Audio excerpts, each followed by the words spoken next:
Minhas saudações a todos os que estiverem nesse momento assistindo, nos prestigiando, assistindo esse canal.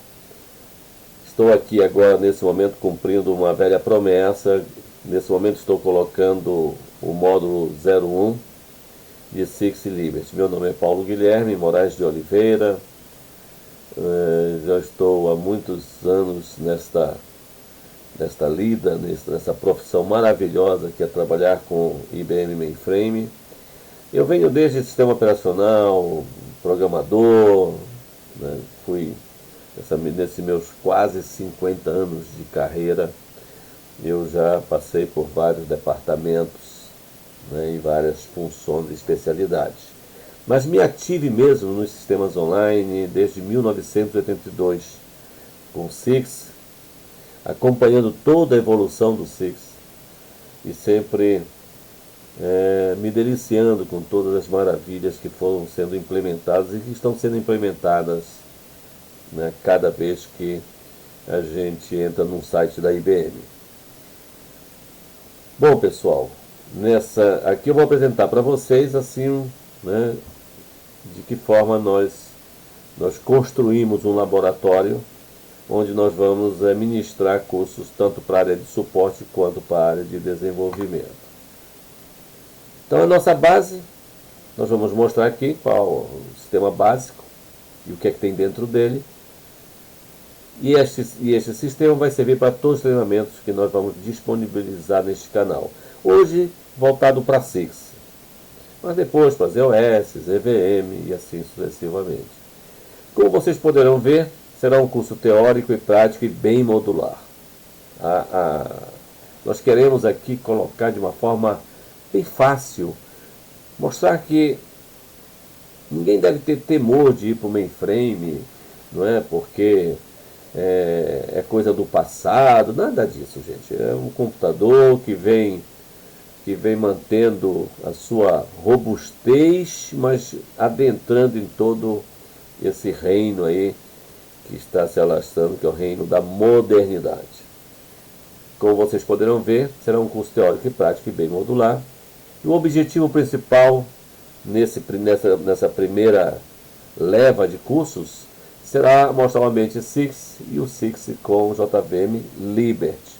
Depois nós vamos ter cursos de como a gente escrever uma aplicação Java dentro do WebSphere Liberty, como é que a gente vai fazer o deploy, como é que a gente vai fazer uma conexão, um link de um programa Java com COBOL, um COBOL para Java.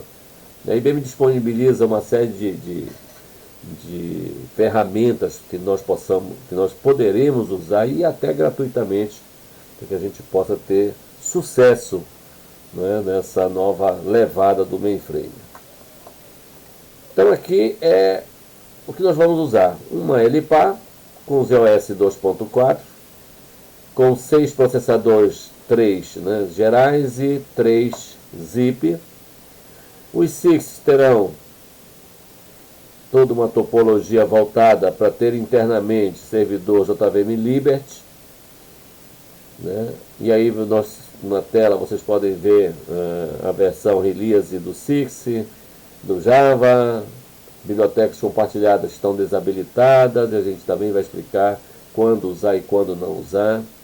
Lembrem que isso aqui é um curso, um bate-papo, sabe, uma coisa bem leve. Eu não quero adentrar muito em características, né, de como fazer o JCL e essas coisas. Não, vamos devagar. Devagar a gente vai adentrando em todo o cenário mainframe. Para o ambiente Six com Liberty, nós vamos ter aí vários Six, né? Começando com o Six CIEDLO01, eu usei essa sigla para nomes de APPLs, de aplicações, que é o nome de cada Six, mas essa sigla tem um significado. CI de Six, ED de educação, LO de Law, Liberty, desculpe, Aulin, já ia fazer Laurin, né? Desculpe, CIEDLO 01, CIEDLO 02, Six, Educação, Liberty Audi 02 e assim sucessivamente. E eu estou mostrando para vocês que dentro de cada um deles vai ter 1, 3, 5 servidores. E depois, no decorrer do curso, nós vamos alimentar, instalar aplicações samples e vamos verificar qual vai ser o comportamento de cada SIX a nível de estatísticas, performance. Né? Aqui é uma observação que derruba a tese de que o SIX não foi construído para JVM e que quando se colocava uma JVM realmente pesava, parava, né? Então se optou por ter uma ferramenta como o WebSphere Liberty para as iOS e conectando as aplicações que ali chegavam através de um adaptador chamado Ola. E aí a gente tinha lá num programa inicial, que nós chamávamos de SIX-Ola, tinha lá um programa front-end que recebia, tratava, transformava aquilo que era que vinha em ASCII2 para IBCDIC e aí ficava toda aquela parafernália complexa, né, de ferramentas que já era disponível e é rápido, não tinha nada de... Mas a IBM, ao colocar JVM dentro dos SIX, isso vai melhorar muito, porque nós vamos ser mais diretos. Outra coisa, o SIX hoje ele é poliglota, ou seja, ele entende ASCII2, ele entende ABCDIC, ele entende COBOL, ele entende Java, ele entende PLU, ele entende o que foi escrito em Node.js, e assim sucessivamente. Nesse mundo JVM, nesse mundo Liberty, né, em que o usuário tem a liberdade de ir crescendo o seu produto de software de acordo com as suas necessidades, ele precisa de um address space, de uma região onde tenha lá um anjo, lá um job, né, qual é a finalidade? É exatamente manipular a segurança, dando segurança para que cada uma JVM possa realmente acessar ou não acessar de acordo lá com a sua empresa, com a política de segurança. Nesse curso agora, para esse início, nós vamos ter essa topologia. Você vai ter aqui um SIX, né, CIEDWU01, que na verdade é um Web User Interface. Qual é a finalidade dele? É poder mandar para nós visuais de todos os SIXs e recursos que eles estão utilizando dentro de um cara chamado Sixplex. Quem é que coordena, gerencia todos esses recursos que nós estaremos vendo via esse SIX Web User Interface? É um cara chamado C+. É um SIX gerenciador, é o principal, né? Ok? Esse aqui é o nome do nosso SIX C+. A função dele é exatamente instalar, desinstalar, deletar recursos, não é? De uma forma bem fácil para o suporte estar gerenciando todo esse ambiente. No nosso cenário, cada SIX com as suas JVM terão portas de acesso via o endereço TCP/IP porta. E essas portas vão estar assim, HTTP, HTTPS, para que nós possamos trabalhar tranquilamente. Ok? Para que o SIX e o Liberty trabalhe, a gente possa instalar um SIX, existem arquivos necessários, obrigatórios, que cada SIX tenha o seu. Então, eu coloquei alguns aqui para os senhores e depois vou mostrar, não é? Eles definidos e como é que eles estão definidos. Então, existe dois arquivos aqui que é de trace auxiliar, AUX3, né? É o A e o B. Para que serve? Ora, digamos que eu estou com um problema e eu tenho que analisar as pegadas daquela transação, daquela task, né, dentro do SIX. Eu vou no SIX, ligo o DFH, o XT, cada um tem um par desses aí, e ele vai passar a colocar ali dentro todas as pegadas do SIX. E eu depois saio analisando a listagem. Existe um utilitário que o suporte utiliza para listar. O SIX está bendando, ninguém sabe por que. Ele coloca lá e tal, ele está dizendo transaction dump. Esses transaction dumps, eles são colocados, eles são gravados dentro de um dos dois arquivos. São arquivos não visam. DFH DMPA, ele vai colocando tudo que está acontecendo a nível de uma ocorrência anormal naquela transação, no SIX. Assim que esse cara fica full, cheio, ele passa automaticamente para o próximo. Se o próximo já tinha sido motivação de coleta, ele vai voltar para o início com um wraparound e vai apagar tudo e vai colocar novos aqui. Isso ele fica com esse switch o dia inteiro. Se tiver muito abend, sabe, com certeza a performance do usuário vai estar, né, muito baixa. Temos também dois arquivos muito importantes, eu diria até importantíssimos. É o Global Catalog e o Local Catalog. São dois arquivos de catálogo, que é onde ele vai colocar. No Global Catalog, ele espelha os recursos que eu estou instalando naquele startup. Ou seja, eu defini e instalei naquele momento.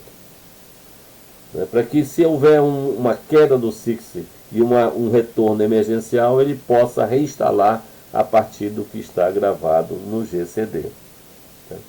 E o Local Catalog também tem um histórico sobre hardware, Então eles dois trabalham em conjunto. Você vai ver que se um der problema, com certeza o SIX cai. Se o outro der, também. Né? E aí, quando a gente estiver dando aula de suporte e tal, a gente vai estar falando em cada um separadamente, o conteúdo de cada um, qual a importância. Eu só digo para vocês que a importância deles é muito alta. Né? Também nós trabalhamos dentro do SIX com arquivos e também com filas. Né? E as filas por exemplo, são dados temporários, né? Ou são dados que eu armazeno em determinado local, e automaticamente, assim que eu terminar de gravar, eu disparo para uma impressora escrava que está remotamente, etc. Então, são filas. Nós temos filas extra partition, que são gravadas diretamente em algum arquivo sequencial fora do SIX, e as intra-partition, que são os arquivos gravados ali dentro do SIX. Temos também os pedidos de filas locais dentro do SIX, ele também vai registrando no tal de LRQ. Também são obrigatórios, cada SIX tem que ter os seus. Se o SIX pertence, como o nosso pertence, a um grupo chamado SIXplex, cada um, eu posso, se eu disponibilizar, e eu acho bom fazê-lo, 2 ou mais arquivos de histórico. Podem ver aqui que, né, ele tem aqui um prefixo no nome, EYU. EYU identifica para o mundo IBM que esse arquivo ele é um arquivo para a features SIXplex. Então ele vai aí registrar todo o histórico da task, né? A hora que ela começou, a hora que terminou, se ela bendou, o que ela estava fazendo. Então é muito bom para a gente, muito útil que a gente utilize quando os SIX são muito ativados e estão dando algum problema a gente usar, né? Ok? Também tem um negócio chamado FHTemp, memória temporária em disco, né? Eu boto ali dentro para que essas filas, se houver, eu tiver que mandar remotamente, definir remotamente, para que um outro SIX lá numa outra LPA ou na rede, né, possa acessar. Isso é muito utilizado por bancos, né? Então eu tenho um arquivinho ali chamado DFHTemp, muito utilizado nas instalações. Agora, um pouquinho de histórico. O SIX, lá atrás, muito tempo lá atrás, né, quando a gente ia definir um recurso para o SIX, nós tínhamos disponíveis para nós tabelas macro assembly. Nós tínhamos que codificar essas tabelas, né, e compilar essas tabelas, e somente depois que o SIX saísse e retornasse é que ele poderia enxergar esses novos recursos. Isso perdia um pouco a mobilidade do que estava sendo exigido pelo mundo de informática. É a rapidez da informação. Eu quero, num estalar de dedo, ter todas as informações, né, na minha frente. E eu não tinha. Porque se fosse um recurso novo, eu teria que tirar do ar e levava tempo para ele voltar. A IBM, então, na década de 80, ela vem com uma novidade. Agora nós vamos criar um repositório dentro de um arquivo Visan. E vamos colocar paulatinamente, nós vamos colocar definições de recursos dentro dele. Então, ela chamou esse cara de CSD, Six System Definition, né? E ela foi colocando. Primeiro nós vamos colocar programas, depois nós vamos colocar dados transitórios, foi colocando dentro desse repositório. Era um Visan e, como tal, às vezes as pessoas iam fazendo updates de recursos e esqueciam dos parâmetros de performance, de fazer um repro para nós reponteirarmos esse Visan, né, rearrumar o Visan. Foi uma época que muita gente adorou, mas outros refutavam o uso desse CSD. A IBM teve que ir tirando de vez. Não é? Essa tabela agora não vai ter mais tabela macro, vai ser só no CSD. Né? E aí houve corre-corre. Com a vinda do Sixplex, com esse perfil de eu vou criar o nome de um conjunto debaixo dele, todos os Sixes, né, gerenciados por um só, que é o Six C+, como eu disse para vocês, ela criou um repositório também visando KSDS, BAS, Business Application Service. Também a gente vai falar neles todinhos, como definir, como é que ele arruma, como é que é disponibilizado esses recursos para o Six, são definidos em grupos, né, podem ser definidos hoje no BAS, eu posso definir um recurso sem grupo. Depois, para que ele possa, todas as vezes, aquele grupo de recursos, né, possa estar ativo assim que o Six sai e entre novamente normalmente, então eu tenho que botar numa lista. Aqui também existe uma lista no BAS, mas ele tem outro nome, Resource Description. Então a gente vai falar em tudo isso ao longo do curso.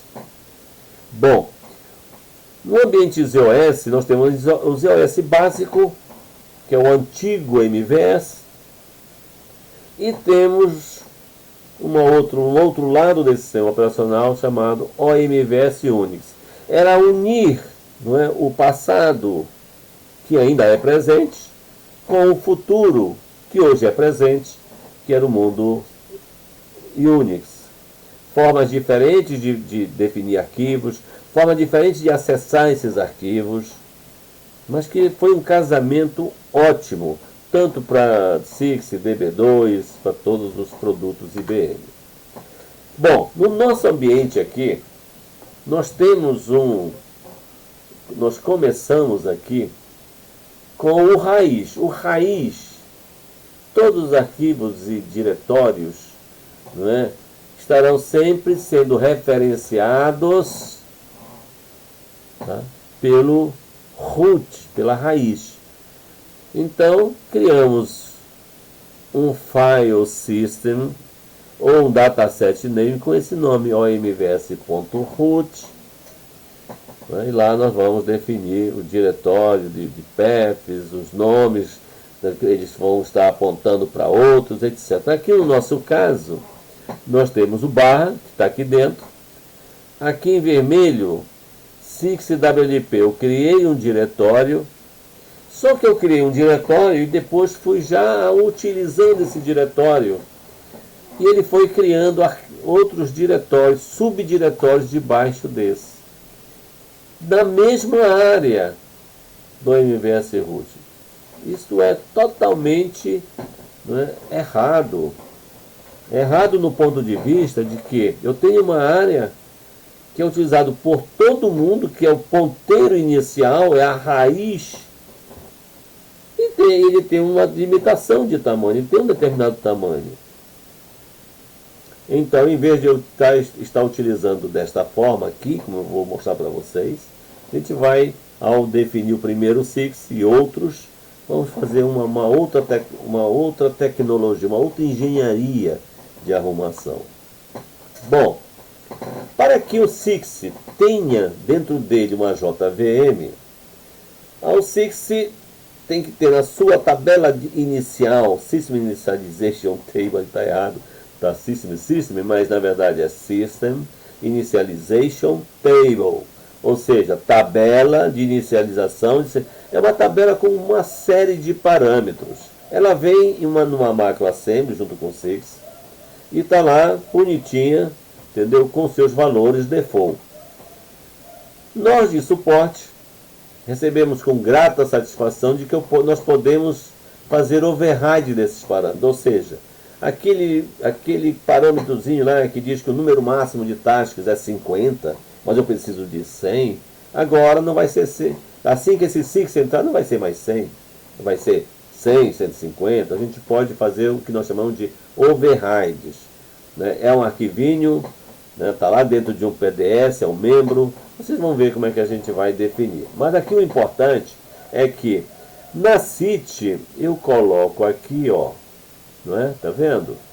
JVM profile dir igual barra 6WLP. É só olhar aqui, não é? Que eu estou dizendo que na raiz eu tenho um diretório chamado 6WLP. Ok? Dentro dessa raiz, barra, eu tenho um outro diretório chamado JVM Profiles. Opa, desculpem. JVM Profiles. Tá vendo? Outro diretório. Eu coloquei aquele separado, que o ideal é que aqui tivesse um outro file system montado, né, nesse path aqui. Então não estaria utilizando nenhum espaço desse file system, mas não é o caso aqui, tá? Muito bem. Então veja que ele criou, eu estou criando, eu lá dentro desse path, eu criei um arquivo, né? Eu criei, na verdade eu copiei lá do ponto de instalação do SIX e fiz uma manutenção, eu fiz uma adaptação para a minha realidade. Então vocês vão ver, né, que eu estou criando, né, aqui esse diretório, tá vendo? Eu digo assim, o nome dele é ciclib01, mas aqui é um comentário. O que vai valer é esse nome aqui, -d-com.ibm.six.jvmserver.wlp.server.name igual a ciclib01. Este camaradinho aqui, eu estou definindo dentro deste diretório, desse path. Mas lembre o seguinte, eu posso estar utilizando aí várias definições, não é? como é que o Six vai pegar a dele mesmo? Lá dentro do Six, nós vamos definir uma profile, uma definição de um servidor JVM. E olha, o nome que está aqui, o nome dele aqui, ó, JVM Profile SICLib01. Então, quando esse Six entrar, ele vendo aqui na CIT o endereço aonde ele vai buscar, ele vai tentar fazer enable nesse recurso definido para ele, e ele vai buscar lá dentro desse diretório se existe esse rapazinho aqui. Muito bem. Outro parâmetro importantíssimo é esse aqui, ó. Tá vendo? Autoconfigure igual a verdadeiro, true.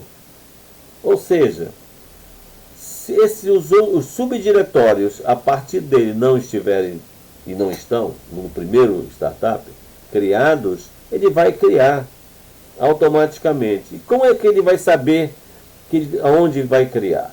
Ele vai criar, como vocês podem ver aqui, ó. Tá vendo? Aqui ele vai criar por esse diretório. Ah, onde é que eu vou botar meu user, o diretório do meu usuário, tudo aquilo que ele vai utilizar, as aplicações que ele vai utilizar. Então eu conversei com ele e disse o seguinte, olha só, ele vai no /applid. Como é o nome desse Six? CIEDLO01. Então ele vai substituir isso aqui pelo applid do Six. Depois a gente vai ver como é que ele vai compor tudo isso, tá? Aqui todas as portas que eu vou necessitar dentro desse Six. Este camaradinho aqui, assim que ele começa, ele vem nessa área aqui, vai criar esses diretórios e subdiretórios, né? E vai habilitar essa JVM. Bom, como é que eu estou arrumando nosso mundo aí, né? É o seguinte, para esse Six CIEDLO01, eu criei um arquivo Visan, um file system, e dei a ele o nome de edu.ciedlo01.zfs. Pedi um espaço de 470 cilindros, espaço primário, e como secundário 94 cilindros. Depois que eu fiz isso aqui, lembra?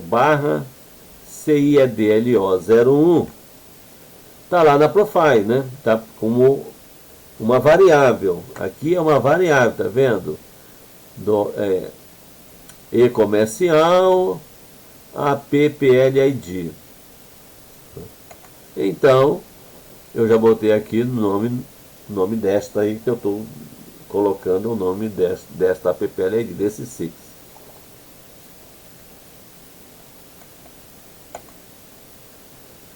Type igual a ZFS. Existem dois tipos de arquivos file system que eu posso criar para o MVS. A IBM aconselha que nós utilizemos ZFS e o modo de operação e o ponto de montagem. Ele estando definido bonitinho, a IBM, o COS, desculpe, ele vai lá e... Então, agora, eu estou fazendo isso agora. Digamos que, como é que ele vai estar presente se eu tirar normalmente o Six e colocar? Não esqueçam de pedir para o pessoal de suporte DZOS para colocarem nas suas Farmlib, BPX, PRM, SSAD deles lá, porque a gente não sabe, né? No nosso caso, por exemplo, na maioria das vezes, o pessoal de suporte das empresas, pode criar, você tem aí a cpac.farmlib, cria uma para você, que eu ponho lá no IPL do ZOS para que ele possa habilitar as montagens no startup. Beleza? Bom, como é que fica então o nosso ambiente? O que é que eu fiz? Bom, diferentemente da JVM Profile, lembra que eu botei 6WLP, tudo no root? Aqui não. Eu criei ali, eu acabei de criar esse rapazinho aqui, esse file system. Mandei montar inicialmente nesse path, portanto, tudo que eu gravar que começar com barras CIEDLO01 será gravado neste file system e não neste aqui do OMVS root. Muito bem. Lembra que eu botei APPLID lá na profile. Então ele vai substituir por, né, CIEDLO01, CIEDLO01, servers, servidores e o workdir.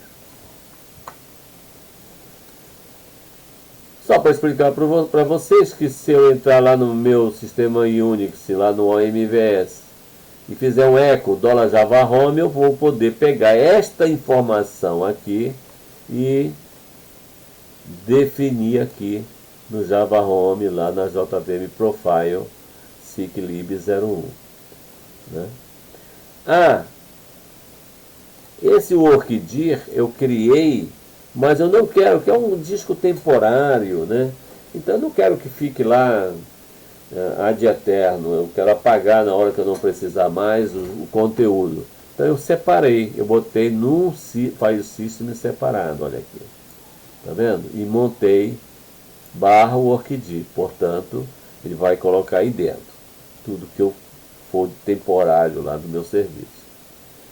Bom, aqui é onde está o Web Liberty, né? Instalado. É o path, né? O caminho. Ok? Eu estou usando aí o 6.6.1/WLP, é porque eu tinha o beta e lá ele trouxe um Liberty mais avançado do que o que vem com o 6TS 5.5. Por isso eu botei aí, porque ele está lá, está tranquilo. É uma feature gratuita, não tem nenhum problema. O Six, que é o Palinton mesmo, está lá assim na nossa empresa. Tá? O userdir está aqui, WPPLID, output, e aqui o resto que eu já disse para vocês que é que cada uma faz. Bom, pessoal, a partir de agora, eu não vou falar em Edu CIEDLO02. Né? A gente vai, na próxima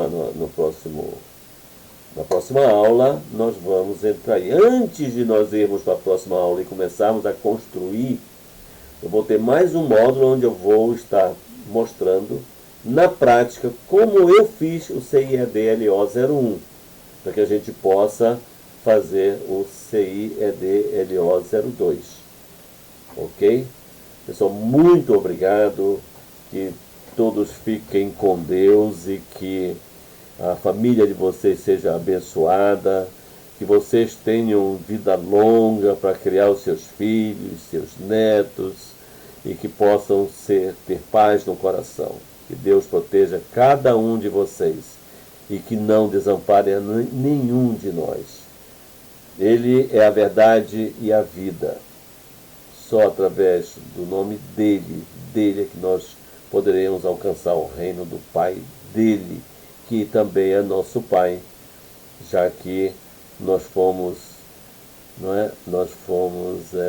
adotados pelo sangue de Jesus. Para nós que somos cristãos, né?